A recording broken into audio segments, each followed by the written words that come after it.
ইল্লা হামিমান ওয়া গাসসাকা। আল্লাহ বলে পানি দিব রে,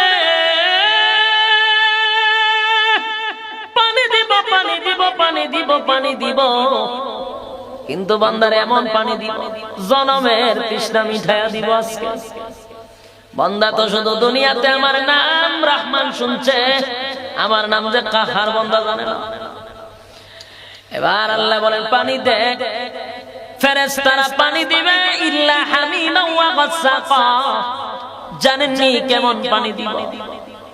আপনার শরীরের রক্তপুঞ্জগুলি আগুনে পুড়ে যে রক্তপুঞ্জ বাহির হবে, এগুলো একটা সাইডে জমা হবে।